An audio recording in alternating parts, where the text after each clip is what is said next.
İrlandiyaya işgüzar səfərimiz Dublin şəhərindən başladı. Soyuq Dublinə çatandan biraz sonra nahar üçün yola çıxdıq və burada deyəsən ağız dadımıza uyğun bir şey tapa bilərik deyib bir restorana daxil olduq.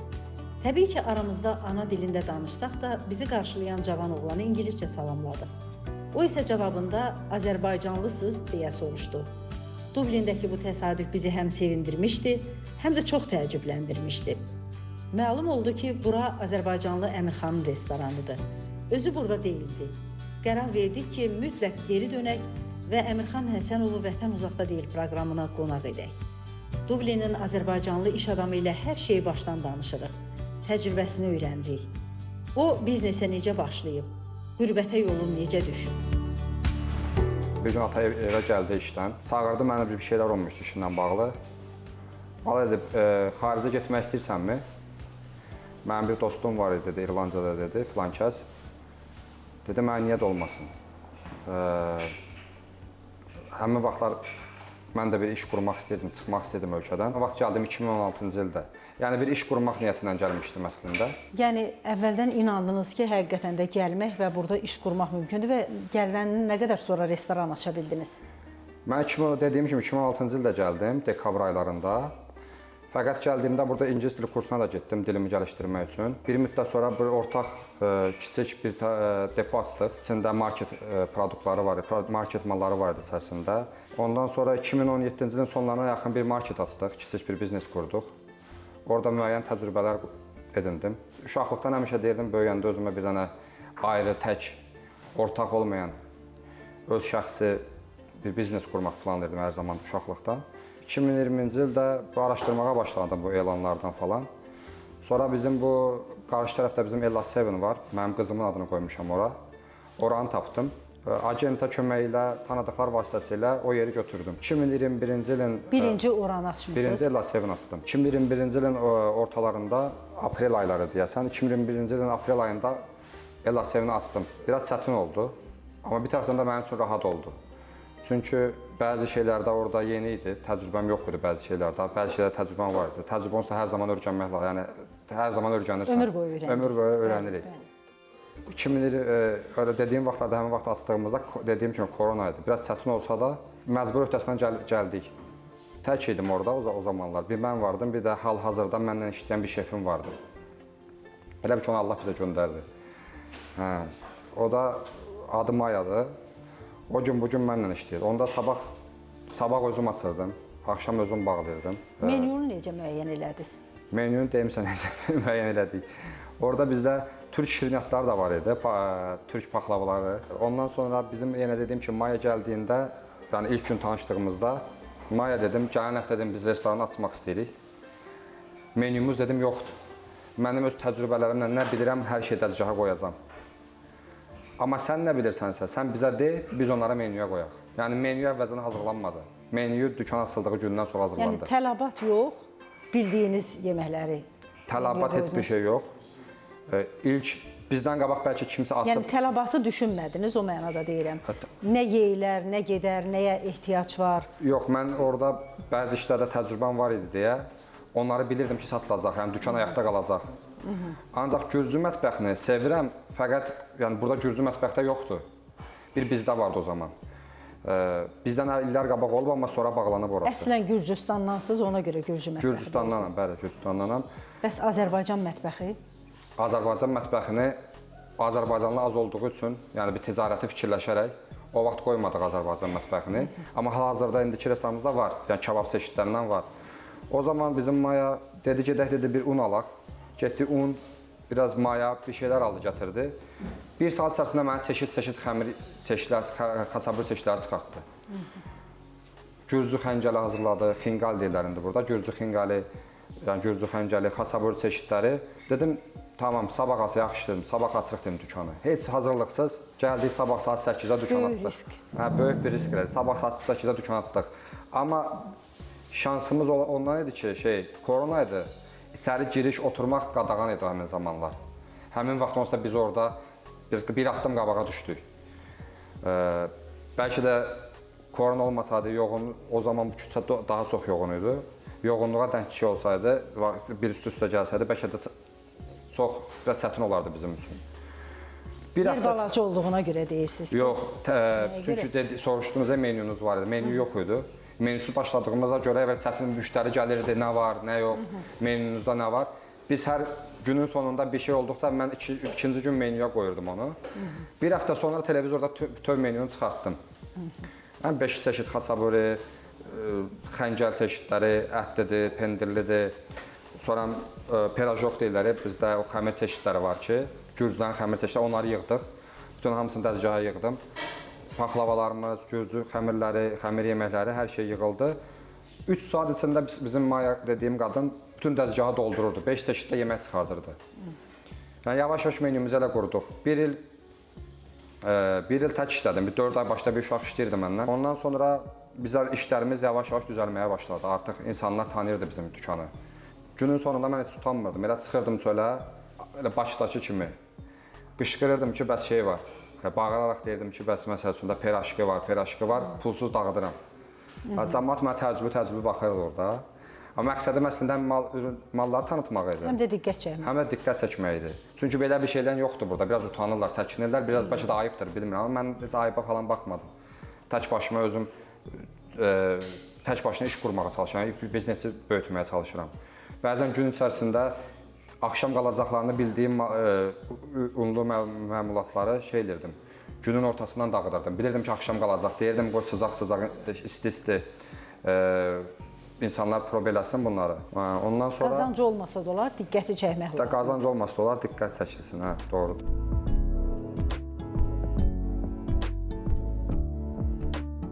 O restorandan sonra nə qədər vaxt keçdi ki, bu restoranı açdınız? O restorandan sonra səhv eləmirəmsə 2023-ün axırları idi. Elə bir tarix. 2023 noyabr ayı idi deyəsən. Fikrimiz buranın əslində 6 ay açmaq idi. Girdikdən sonra çox çətinliklər oldu. Bir də bu ölkədə usta çətinliyi var. 6 aya planladığımız iş 20 ay çəkdi. 20 ay buranın inşaatını gözlədik. Təzə açmışıq buranı. Menyularda nə fərq var? Menyularda orada ancaq məsələn paxlava çeşidləri var. Gürcü mətbəxindən bir neçə xaçabur çeşidi və xəncəl çeşidimiz var. Xəncəl çeşidimiz yox, artıq bir tək çeşid satırıq, ətli, pendir, kartoflu satmırıq orada. Amma burada artıq buranı açdıqdan sonra kabab çeşidləri qoyduq. Azərbaycan kababıdır, tikədir, lülədir, bəzən ziyar eləyirik. Sonra isti yeməklər qoyduq, çorba çeşidləri qoyduq. Sonra o gürcü mətbəxindən əlavə yemək çeşidləri qoyduq, hansı ki orada eləmirik, isti yeməklər. Bəs İrlandiyanın mətbəxi necə? İrlandiya mətbəxindən açıq demə heç bir şey qoymuram. Hətta bir tək İrlandiya mətbəxini, əslində mətbəx deməyim, İrlandiyanın bir tək çayını verir, o da çay özümüzə aiddir. Süd qoyuruq, olur İrlandiya çayı. Bunlara, yəni İrlandiya özəl bir şey var, onların özəl şeyləri, amma yəni onların başqa yerdə satılır. Yəni bizim bir fərqli bir mallar qoymağımız lazımdır. Əsas odur müştəriniz var? Əsas odur, buranı yeni açmışıq, müştərilər yavaş-yavaş toparlanır. Digər yerimiz çox gözəl işləyir, digər yerimiz. Burada da yavaş-yavaş ayağa qalxırıq da, təzə açmışıq. Orada 2 il çəkdi mənim oranı ayağa qaldırmam, biznesin oturması. 2 ildən sonra şükür Allah bu günə qədər bizi bir gündə şey eləmədi, çətinliyə çəkmədi. Sizə kim kömək elədi, nə kömək elədi? Bizə vallahi heç kim kömək eləmədi. Maddi cəhətdən öz ailəmdən atam kömək oldu. Sağ olsun, Allah ondan razı olsun, atam kömək oldu. Bir də ailəm yanımda oldu, başqa kimsə olmadı. Tək idim, hər zaman tək oldum. Bir Maya vardı, bir mən vardım. Bir də bir uşaq dedim ki, 4 ay sonra o vardı. Fəqət 2 il sonra dostum var, Əfsan, Azərbaycandan. Onu gətirməyə çalışdım. O gəldi Azərbaycandan İrlandiyaya. Hal-hazırda sağ olsun, onunla birlikdə işləyirik. Elda Sevin də çox kömək edəydi onun da bizə. İndi hal-hazırda yenə burada Cihan Sevində. Cihan Sevin mənə bu oğlumun adını verdim. Birinə oğlunuzun adını, birinə qızınızın adını qoymusunuz. Birinə oğlun adını, birinə qızın adını verdim, doğrudur. Peşman olduğunuz vaxt oldu ki, niyə gəldim İrlandiyaya, niyə bu qədər yükün altına girdim, necə olacaq? Belə fikirləşdiyiniz vaxtlar oldu? Peşman olduğum, açığı deyim, ilk il 2016-cı ildə gəldiyim il, birinci gün, ilk gəldiyim gün çox peşman oldum. Ki, mən nə edirəm burada? 1 ay, 3 ay, 5 ay, 7, 8 ay bir çətinliyim oldu və öyrəşmək çətin oldu.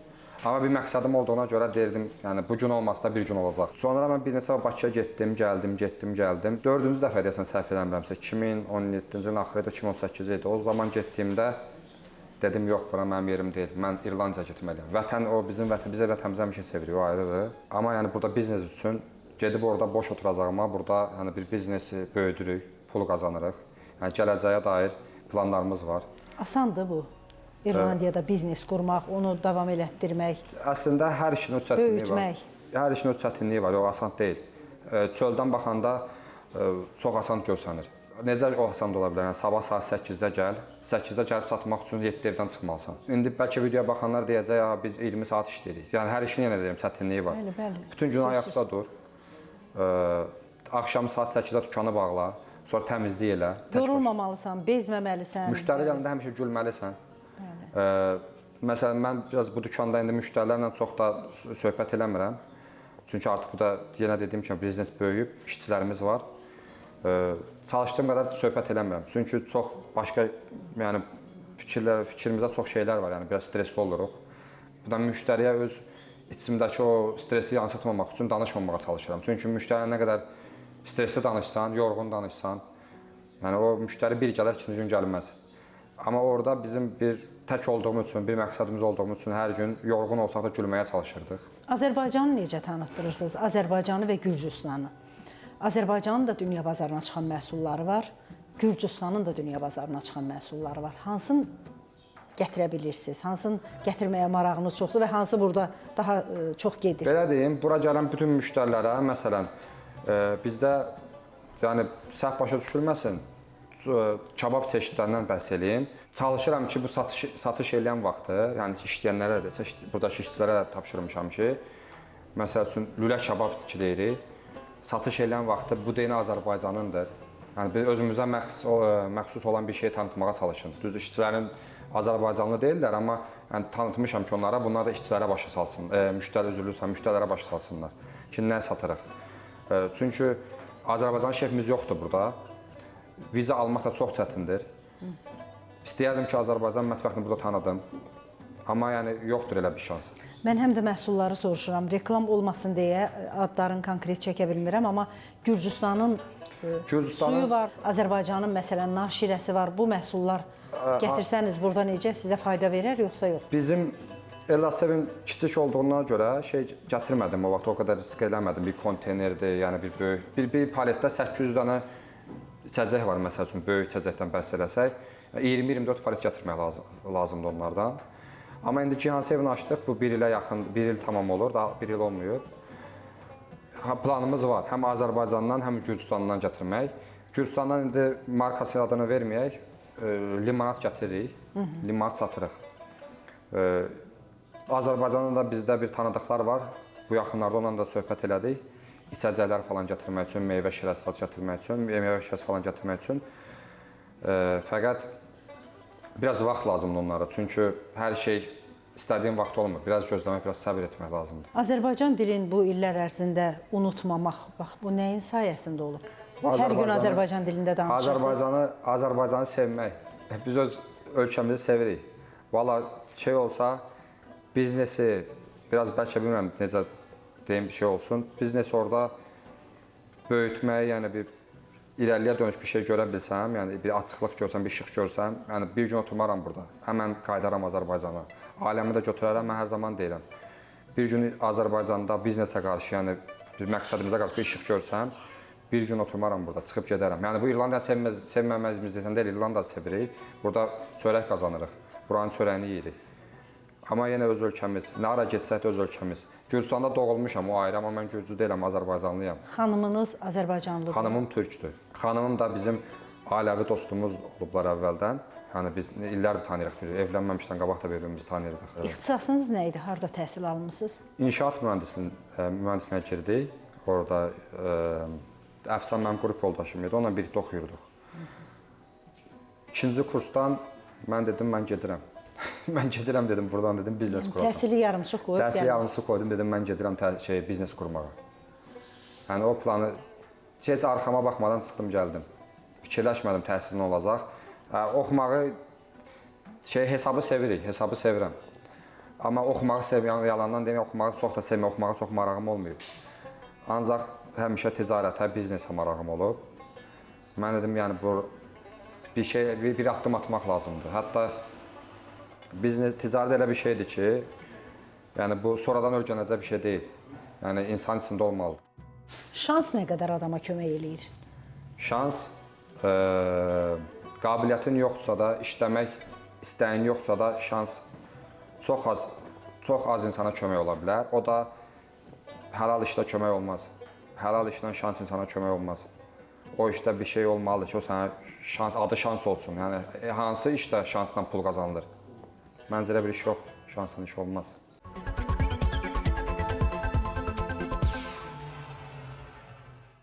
Vətəndən uzaqlara səni qismət apardı.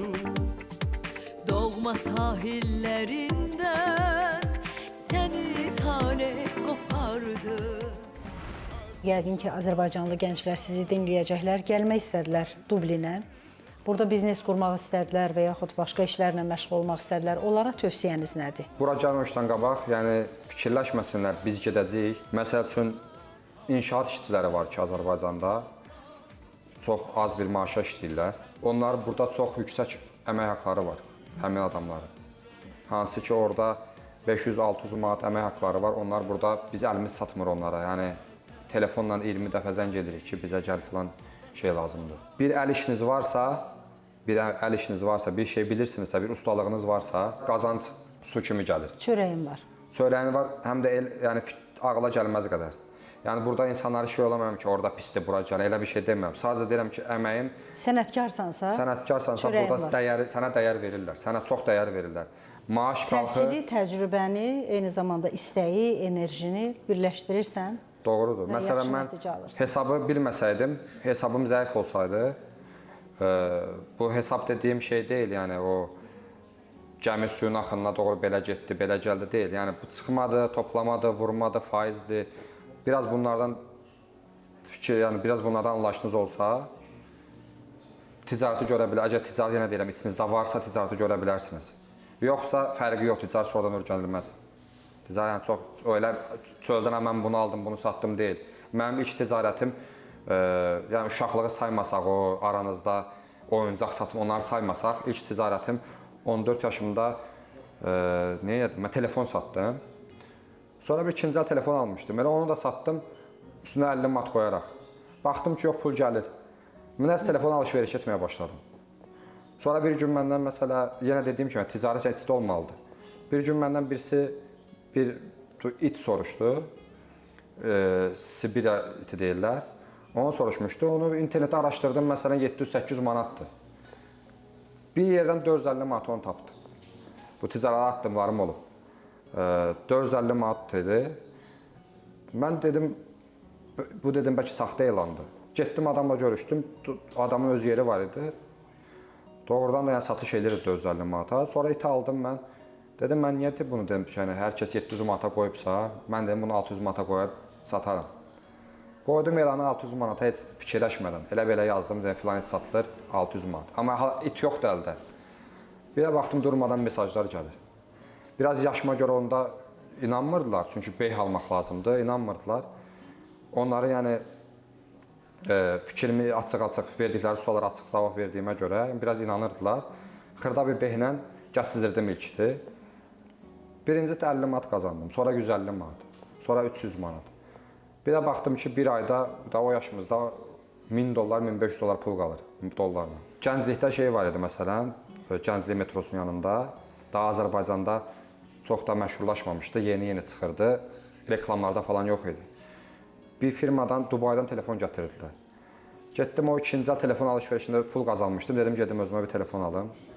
Getdim, içəri girdim, özümə iPhone zakaz elədim. Dollar o vaxt 0.78 kursları idi. Satıcı üzünü çevirib bir kağız götürəcəkdi. Mən belə boylandım, şeyə baxdığımda ekranda firmadan sipariş elədiyi şeyi gördüm. Nereden sipariş elədiyini. Oradan çıxar-çıxmaz yazdım firmanın ismini, yəni firmanın adını. İnternetdə yazar-yazmaz gördüm, yəni bütün məlumatlar çıxdı. Dedim, Məmir xanım, onsuz da bunu yəni prob eləmədən bilməyəsən. bastım sifariş elə, pulunu ödədim, getdim poçtadan pulunu ödədim. Yəni orada yazılırdı prosedur. O vaxt bir telefonda Azərbaycançı qiymətdən 500 manat yoxsa 400 manat valla yalancı olaram ucuz sifariş edirdim. Həmin saytdan. Başladım onlayn məsələ. Oradan sifariş elədim, satdım, sifariş elədim, satdım, sifariş elədim, satdım. Evdə biraz təcrübələnmişəm, bu uşaq pulu haradan gətirir? Bir də atadan o vaxt pul almağa utanırdım, ata pulu verir, demə lazımdır, məndə pul var. Hə, bir də bu şey deyim, indi qulaq asan dostlarımız, yəni dostlar deyim, mənə oturub duranlar, biraz indi baxıb güləcəklər. Mən həmişə deyirəm, cibimdə pul yoxdur. Çünki insanlar pula görə dostluq edirlər. Mən dedim, dostum var, dostumsa yanımda puluma görə yox, mənə görə dostluq eləsin. Həmişə demişəm, pulum yoxdur. Ancaq bir-iki nəfər var, Tərlandır, Orxandır. O 2 nəfər var ki, məsələn, onlarla, elə onlar da elə, mən də elə, onlara qarşı. Həmişə telefona yazışırdıq birimizə, məndə pul var, gedək. Onlar mənə yazırdı, bizdə pul var, gedək. Amma pul dostu deyildilər. Pul dostu deyildi. Onu bildiyimə görə onlar bir tək onlar bilirdi. Mən də onlarda olduğunu bilirdim hər zaman. Hal-hazırda da ünsiyyətimiz var, danışırıq. Onların gəlməsini istədim. Düzdür, biraz vizual çətin olduğu üçün gələ bilmədilər. Elə itdən, telefondan başlayan yol gəldi Dublində restorana qədər. İtdən telefondan, amma sizə bir şey deyim. Biraz, bəlkə dediyim biraz qəribə gələ bilər. Amma o telefonla, ingiliscəm yox idi, o ayrı bir problem idi. İtdən, it satış zamanı danışdığım, qurduğum insanlarla diyaloqlar, telefon satış zamanı, yəni nə satsam fərq etməz. Çox şey satmışam, təkcə mən onlara misal verdim. Qurduğum ünsiyyətlər burada mənə çox kömək oldu. Dil bilməyə mənə daha çox kömək oldu. Yəni o təcrübəni mən bilməsəydim, yəni bu dediyim biraz ekranda, kamerada olduğumuza görə demirəm, yəni doğrudan elədir. O təcrübələrimiz olmasaydı, burada bu başarıları əldə eləməzdik. Çünki oradakı təcrübələrimi burada istifadə elədim. Orada təcrübəsiz olsaydım, mən burada çox şeylər var, insanlar var ki, adlarını çəkmək istəmirəm, o çəkilməz onsuz adları. Yəni insanı cibindəki bütün pulu boşaltsınlar, o hər yerdə var. Bunu bacara bilmədilər amma. Yəni çox aldatmağa çalışdılar. İnsanlar yəni tək mənə deyil, hər kəs bir-birini aldatmağa çalışır. Bu Azərbaycandakı mənim qaldığım mühit mənə çox dəstək oldu burada. Sadəcə burada demək istədiyim bir şey var ki, analar bəlkə məni səhv başa düşə bilərlər. Uşaqları evdə çox sıxmasınlar. Uşaq evdə nə qədər sıxılsa, böyüdüyündə o qədər aldanılacaq. Yəni dəymə düşər, evdə otursun, məhəllədən çıxsa uzağa getmə. Düzdür, gözləri üstlərində olmalıdır, çünki həyat biraz pisə doğru gedir, çox şey. Amma şans versinlər ki, özünü tapsın. Özünü tapmalıdır. Bu uşaq əgər özü çıxıb çöldə özünə bir mühitə atmasa, heç vaxt qabağa gedə bilməz. Yetişməyəcək, bu mümkün deyil. Bərkiməyəcək. Qismətə inanırsınız? Qismət də o ayrı bir şeydir, amma otura evdə bu qismətdir gələcək, elə bir şey yoxdur. Mübarizə lazımdır. Mübarizə lazımdır. Mən necə oturum deyim ki, qismət də olacaq, qismət elə şey olar. Allaha necə inanırsınız? Allah əlbəttə ki, Allah təkdir. Allah inanırıq. Dinimiz müsəlman dinidir. Əlhəmdülillah. Təşəkkür edirəm. Biz təşəkkür edirik.